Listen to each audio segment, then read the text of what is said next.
राधे राधे सभी को। मैं सुषमा गुप्ता आज श्रीमद् भागवत गीता का 15वां अध्याय पढ़ने जा रही हूँ। आज के 15वें अध्याय का विषय है जय विजय को सनकादि का शाप। सनकादिक मुनि जी का शाप आज जय विजय को बताया जा रहा है। पिछले अध्याय में हमने देखा कि दीति के 2 पुत्र होने वाले थे, उनमें से एक पुत्र के 4 पुत्र होते और उनका जो 4 पुत्र में से एक पुत्र भगवान का भक्त रहा। तब आगे के आज कथा सुनते हैं। तब श्री मैत्रेय जी ने कहा, विदुर जी, दीति को अपने पुत्रों से देवताओं को कष्ट पहुंचाने की आशंका थी, इसलिए उन्होंने दूसरों के तेज का नाश करने वाला उस कश्यप जी के तेजवीर को 100 वर्षों तक अपने उदर में ही रखा। उस गर्भस्थ तेज से ही लोकों में सूर्यादि का प्रकाश क्षीण होने लगा तथा इंद्रादि लोकपाल भी तेजहीन हो गए। तब उन्होंने ब्रह्मा जी के पास जाकर कहा कि सब दिशाओं के अंधकार के कारण बड़ी अव्यवस्था हो रही है। देवताओं ने कहा, भगवान, इस काल आपकी ज्ञान शक्ति को कुंठित नहीं कर सकता। यह काल आपकी ज्ञान शक्ति को कुंठित नहीं कर सकता, इसलिए आपसे कोई बात छिपी नहीं है। आप इस अंधकार में के विषय में भी जानते होंगे। हम तो इससे बड़े ही भयभीत हो रहे हैं। देवाधिदेव, आप जगत के रचयिता और समस्त लोकपालों के मुकुटमणि हैं। आप छोटे बड़े सभी जीवों का भाव जानते हैं। देव, आप विज्ञान बल संपन्न हैं। आपने माया से ही यह चतुर्मुख रूप और रजोगुण स्वीकार किया है। आपकी उत्पत्ति के वास्तविक कारण को कोई नहीं जान सकता। हम आपको नमस्कार करते हैं। आप में संपूर्ण भुवन स्थित है। कार्य कारण रूप सारा प्रपंच आपका शरीर है, किंतु वास्तव में आप इससे परे हैं। जो समस्त जीवों के उत्पत्ति स्थान आपका आनंद भाव से ध्यान करते हैं, उन सिद्ध योगियों को किसी प्रकार की हास नहीं हो सकता, क्योंकि वे आपके कृपा कटाक्ष से कृतकृत्य हो जाते हैं तथा प्राण, इंद्रिय और मन को जीत लेने के कारण उनका योग भी परिपक्व हो जाता है।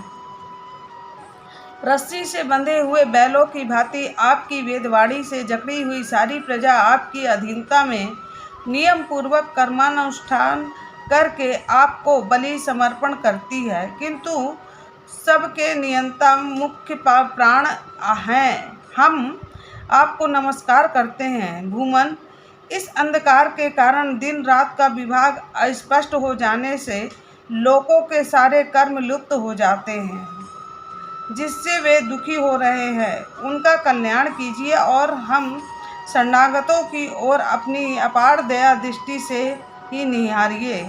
देव, आप जिस प्रकार ईंधन में पड़कर बढ़ती रहती है, आग जिस प्रकार ईंधन में पड़कर बढ़ती रहती है,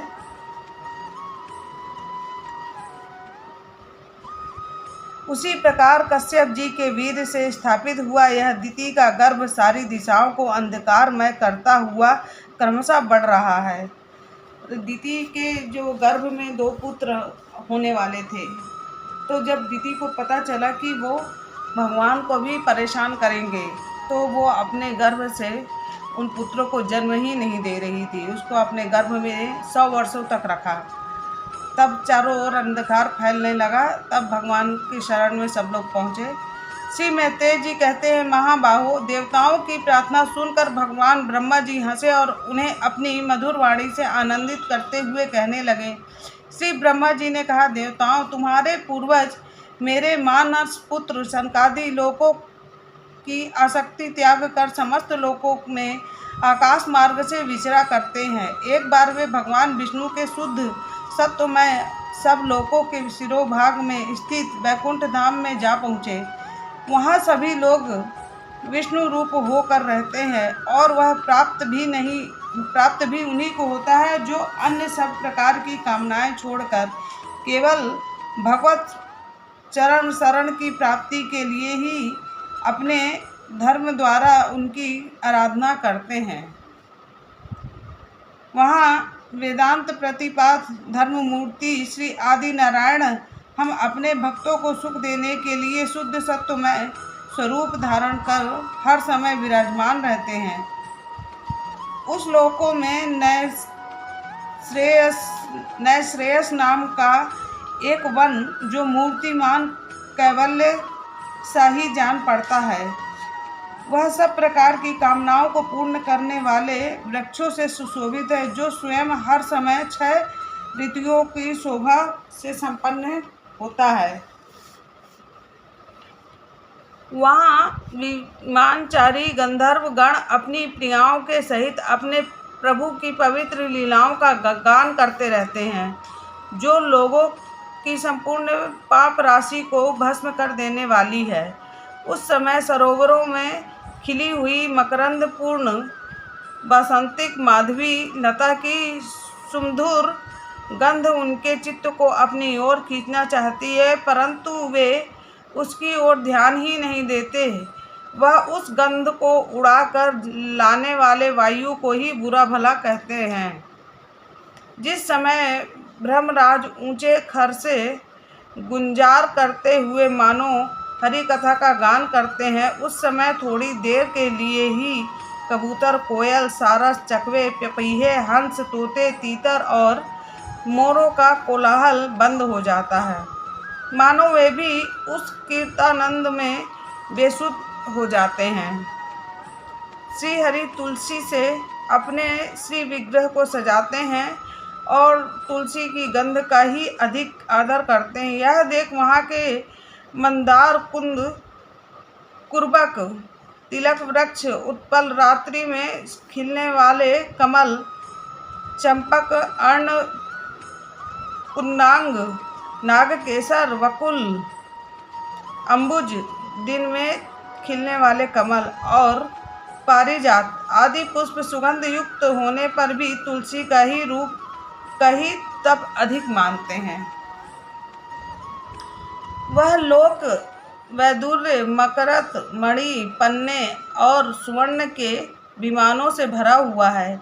ये सब किसी कर्म फल से नहीं बल्कि एकमात्र श्रीहरि के पाद पद्मों के वंदना करने से ही प्राप्त होते हैं। उन विमानों पर चढ़े हुए कृष्ण प्राण भक्तों के चित्त में बड़े बड़े नितांबों वाली सुमुखी सुंदरियां भी अपनी मंद मुस्कान और मनोहर हास परिहास से काम विकार नहीं उत्पन्न कर सकती। परम सौंदर्यशालिनी लक्ष्मी जी, जिनकी कृपा प्राप्त करने के लिए देवगण भी यत्नशील रहते हैं, श्री हरि के भवन में चंचला रूप दोष को त्याग कर रहती हैं। जिस समय अपने चरण कमलों के नुपुरों की झनकार करती हुई वे अपना लीला कमल घुमाती हैं, उस समय उन कनक भवन की स्फटिकमय दीवारों में उनका प्रतिबिंब पड़ने से ऐसा जान पड़ता है मानो वे उन्हें बुहार रही हो। प्यारे देवताओं, जिस समय दासियों को साथ लिए वे अपने कीड़ा वन में तुलसी दल द्वारा भगवान का पूजन करती हैं, तब वहाँ के निर्मल जल से भरे हुए सरोवरों में जिनके मूंगे के घाट बने हुए हैं, अपना सुंदर अलकावली और उन्नत नासिका से सुशोभित मुखारविंद देखकर यह भगवान का चुंबन किया हुआ है, यो जानकर उसे बड़ा सौभाग्यशाली समझती हैं। जो लोग भगवान श्री पापपहारिणी लीला कथाओं को छोड़कर बुद्धि को नष्ट करने वाली अर्थ काम संबंधी अन्य निंदित कथाएं सुनते हैं, वे उस वैकुंठ लोक में नहीं जा सकते। हाय, जब वे अभागे लोग इस सारहीन बातों को सुनते हैं, तब वे उनके पुण्यों को नष्ट कर उनके आश्रयहीन घोर नरकों में डाल देती है। आहा, इस मनुष्य योनि की बड़ी महिमा है। तब देवता लोग भी इनकी चाह करते हैं। इसी में तत्व ज्ञान और धर्म की भी प्राप्ति हो सकती है। इसे पाकर भी जो लोग भगवान की आराधना नहीं करते, वे वास्तव में उनकी सर्वत्र फैली हुई माया से मोहित हैं। देवाधिदेव श्री हरि का चिंतन निरंतर करते रहने से के कारण जिनके यमराज दूर हो जाते हैं, जिनसे मतलब श्री हरि की चिंता निरंतर करते रहने से यमराज भी दूर हो जाते हैं। आपस में प्रभु के सुयश की चर्चा चलने पर अनुराग जन्य विहलता वश जिनके नेत्रों से अविरल अश्रुधारा बहने लगती है तथा शरीर में रोमांच हो जाता और जिनके शील स्वभाव की हम लोग भी इच्छा करते हैं, वे परम भगवत ही हमारे लोकों से ऊपर उस बैकुंठ धाम में जाते हैं। जिस समय सनकादि मुनि विश्व गुरु श्री हरि के निवास स्थान संपूर्ण लोकों के वंदनीय और श्रेष्ठ देवताओं के विचित्र विमानों से विभूषित उस परम दिव्य और अद्भुत वैकुंठ धाम में अपने योग बल से पहुँचे, तब उन्हें बड़ा ही आनंद हुआ। भगवत दर्शन की लालसा से अन्य दर्शनीय सामग्री की उपेक्षा करते हुए वैकुंठ धाम की 6 ड्योढ़ियाँ पार करके जब वे 7वीं पर पहुँचे, तब वहाँ उन्हें हाथ में गदा लिए हुए 2 समान आयु वाले देव श्रेष्ठ दिखलाई दिए, जो बाजूबंद कुंडल और करीट आदि अनेक अमूल्य आभूषणों से अलंकृत थे। उनकी 4 श्यामल भुजाओं के बीच में मतवाले मधुकारों से गुंजायमान वनमाला सुशोभित हो रही थी तथा बाकी भौहें फड़फड़ाते हुए नासिका रंध्र और अरुण नयनों के कारण उनके चेहरे पर कुछ क्षोभ के से चिन्ह दिखाई दे रहे थे। उनके इस प्रकार देखते रहने पर भी वे मुनिगण उनसे बिना कुछ पूछताछ किए जैसे सुवर्ण और वज्रमय किवाड़ों से युक्त पहली 6 ड्योढ़ी लांघ कर आए थे, उसी प्रकार उनके द्वार में भी घुस गए। उनकी दृष्टि तो सर्वत्र समान थी और वे निशंक होकर सर्वत्र बिना किसी रोक टोक के विचरते थे। वे चारों कुमार पूर्ण तत्वज्ञ थे तथा ब्रह्मा की सृष्टि में आयु में सबसे बड़े होने पर भी देखने में 5 वर्ष के बालकों से जान पड़ते थे और दिगंबर वृत्ति से नंग धड़ंग रहते थे। उन्हें इस प्रकार निसंकोच रूप से भीतर जाते देख उनके द्वारपालों ने भगवान के शील स्वभाव के विपरीत सनकादिक के तेज की हंसी उड़ाते हुए उन्हें वेद अड़ाकर रोक दिया।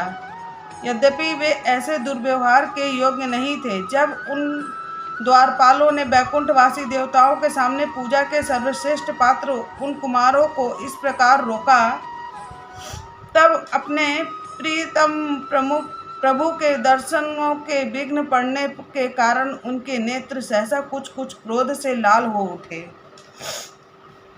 और वे इस प्रकार कहने लगे। मुनियों ने कहा, अरे द्वारपालों, जो लोग भगवान की महती सेवा के प्रभाव से इस लोक को प्राप्त होकर यहाँ निवास करते हैं, वे तो भगवान के समान ही समदर्शी होते हैं। तुम दोनों भी उन्हीं में से हो, किंतु तुम्हारे स्वभाव में यह विषमता क्यों है? भगवान तो परम शांत स्वभाव है, उनका किसी से विरोध नहीं है। फिर यहाँ ऐसा कौन है जिस पर शंका की जा सके? तुम स्वयं कपटी हो, इसी से अपने ही समान दूसरों पर शंका करते हो। भगवान के उदर में यह सारा ब्रह्मांड स्थित है, इसलिए यहाँ रहने वाले ज्ञानी जन सर्वात्मा श्री हरि से कोई अपना भेद नहीं देखते, बल्कि महाकाश में घटाकाश की भांति अपना अंतर्भाव देखते हैं। तुम तो देव रूपधारी हो, फिर भी तुम्हें ऐसा क्या दिखलाई देता है जिससे तुमने भगवान के साथ कुछ भेदभाव के कारण होने वाले भय की कल्पना कर ली? तुम हो तो इस भगवान वैकुंठनाथ के पार्षद, किंतु तुम्हारी बुद्धि मंद है। अतएव तुम्हारा कल्याण करने के लिए हम तुम्हारे अपराध के योग्य दंड का विचार करते हैं। तुम अपनी भेद बुद्धि के दोष से इस वैकुंठ लोक से निकलकर उन पापमयी योनियों में जाओ जहाँ काम, क्रोध, लोभ प्राणियों के ये 3 शत्रु निवास करते हैं। सनकादिक के ये कठोर वचन सुनकर और ब्राह्मणों के शाप को ब्राह्मणों के शाप को किसी भी प्रकार के शस्त्र समूह से निवारण होने योग्य न जानकर श्रीहरि के वे दोनों पार्षद अत्यंत दीन भाव से उनके चरण पकड़कर पृथ्वी पर लेट गए। वे जानते थे कि उनके स्वामी श्रीहरि भी ब्राह्मणों से बहुत डरते हैं। फिर उन्होंने अत्यंत आतुर होकर कहा, भगवान, हम अवश्य अपराधी हैं, अतः आपने हमें जो दंड दिया है वह उचित ही है और वह हमें मिलना ही चाहिए। हमने भगवान का अभिप्राय न समझकर उनकी आज्ञा का उल्लंघन किया है। इससे हमें जो पाप लगा है वह आपके दिए हुए दंड से सर्वथा धुल जाएगा, किंतु हमारी दुर्दशा का विचार करके यदि करुणावश आपको थोड़ा सा भी अनुताप हो तो ऐसी कृपा कीजिए कि जिससे उन अधमाधम योनियों में जाने पर भी हम भगवत स्मृति को नष्ट करने वाला मोह न प्राप्त हो।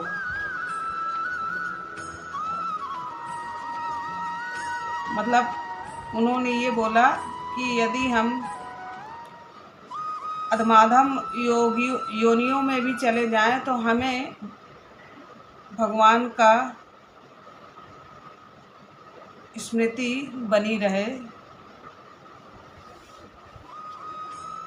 इधर जब साधु जन के हृदय धन भगवान कमल नाम के को मालूम हुआ कि मेरे द्वारपालों ने सनकादि साधुओं का अनादर किया है, तब वे लक्ष्मी जी सहित अपने उन्हीं श्री चरण से चलकर ही वहां पहुँचे, जिन्हें परमहंस मुनिजन भी ढूंढते रहते हैं, सहज में पाते नहीं। सनकादि ने देखा कि उनकी समाधि के विषय में श्री वैकुंठनाथ स्वयं उनके नेत्र गोचर होकर पधारे हैं। उनके साथ साथ पार्षदगण छत्र चमर आदि लिए चल रहे हैं तथा प्रभु के दोनों ओर राजहंस के पंखों के समान दो श्वेत चंवर डुलाए जा रहे हैं। उनकी शीतल वायु से उनके श्वेत छत्र में लगी हुई मोतियों की झालर हिलती हुई ऐसी शोभा दे रही है मानो चंद्रमा की किरणों से अमृत की बूंदें झर रही हों। प्रभु समस्त सद्गुणों के आश्रय हैं। उनकी सौम्य मुख मुद्रा को देखकर जान पड़ता था कि मानो वे सभी पर अनवरत कृपा सुधा की वर्षा कर रहे हैं। अपनी स्नेहमयी चितवन से वे भक्तों का हृदय स्पर्श कर रहे थे तथा उनके सुविशाल श्याम वक्ष स्थल पर स्वर्ण रेखा के रूप में जो साक्षात लक्ष्मी विराजमान थी, उनसे मानो वे समस्त दिव्य लोकों के चूड़ामणि बैकुंठ धाम को सुशोभित कर रहे थे। उनके पीताम्बर मंडित विशाल नितंबों पर झिलमिलाती हुई करधनी और गले में भ्रमरों से मुखरित वनमाला विराज रही थी तथा वे कलाइयों में सुंदर कंगन पहने अपना एक हाथ गरुड़ जी के कंधे पर रख दूसरे से कमल का पुष्प घुमा रहे थे। उनके अनमोल कपोल बिजली की प्रभा को भी ले जाने वाले मकराकृत कुंडलों की शोभा बढ़ा रही थे। उभरी हुई सुघड़ नासिका थी, बड़ा ही सुंदर मुख था, सिर पर मणिमय मुकुट विराजमान था तथा चारों भुजाओं के बीच महामूल्यवान मनोहर हार की और गले में कौतुंब मणि की पूर्ण शोभा थी। भगवान का श्री विग्रह बड़ा ही सौंदर्यशाली था। उन्हें देखकर भक्तों के मन में ऐसा वितर्क होता था कि इनके सामने लक्ष्मी जी का भी सौंदर्याभिमान भी गलित हो गया है। ब्रह्मा जी कहते हैं, देवताओं, इस प्रकार मेरे महादेव जी के और तुम्हारे लिए परम सुंदर विग्रह धारण करने वाले श्री हरि को देखकर सनकादि मुनीश्वरों ने उन्हें सिर झुकाकर प्रणाम किया। उस समय उनकी अद्भुत छवि को निहारते निहारते उनके नेत्र लुप्त नहीं हो रहे थे। सनकादि मुनीश्वर निरंतर ब्रह्मानंद में निमग्न रहा करते हैं, किंतु जिस समय भगवान कमल नयन के चरणारविंद मकरंद से मिली हुई तुलसी मंजरी के गंध से सुशोभित वायु ने नासिका रंध्रों के द्वारा उनके अंतःकरण में प्रवेश किया, उस समय वे अपने शरीर को संभाल न सके और उस दिव्य गंध ने उनके मन में भी खलबली पैदा कर दी। भगवान का मुख नीलकमल के समान था। अति सुंदर अधर और कुंदकली के समान मनोहर हाथ से भी उनकी शोभा और भी बढ़ गई थी। उनकी झांकी करके वे कृत हो गए और फिर पद्मराग के समान लाल लाल नखों से सुशोभित उनके चरण कमल देखकर वे उन्हीं का ध्यान करने लगे।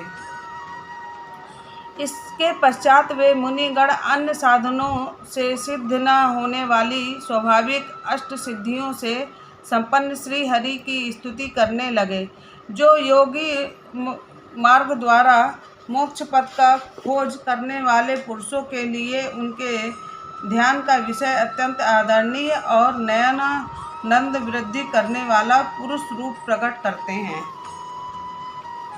सनकादि मुनियों ने कहा, अनंत यद्यपि आप अंतर्यामी रूप से दुष्ट चित्त पुरुषों के हृदय में स्थित रहते हैं, तथापि उनके दृष्टि से ओझल ही रहते हैं, किंतु आज हमारे नेत्रों के सामने आप साक्षात विराजमान हैं। प्रभु, जिस प्रकार आपसे उत्पन्न हुए हमारे पिता ब्रह्मा जी ने आपका रहस्य वर्णन किया था, उसी समय श्रवण रंध्रों द्वारा हमारी बुद्धि में तो आप आविराजे थे, किंतु प्रत्यक्ष दर्शन का महान सौभाग्य तो हमें आज ही प्राप्त हुआ है। भगवान, हम आपको साक्षात परमात्मा तत्व ही जानते हैं। इस समय आप अपने विशुद्ध सत्यमय विग्रह से अपने इस भक्तों को आनंदित कर रहे हैं। आपकी इस संपूर्ण साकार मूर्ति का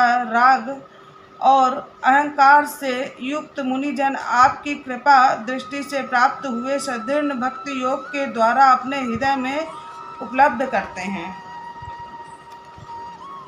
आपका सुयश अत्यंत कीर्तनीय और सांसारिक दुखों की निवृत्ति करने वाला है। आपके चरणों की शरण में रहने वाले जो महाभाग आपकी कथाओं के रसिक हैं, वे आपके अत्यंत प्रसाद मोक्ष पथ को भी कुछ अधिक नहीं गिनते। फिर जिन्हें आपकी जरा सी टेढ़ी भौहें ही भयभीत कर देती है, उन इंद्रपद आदि अन्य भोगों के विषय में तो कहना ही क्या है।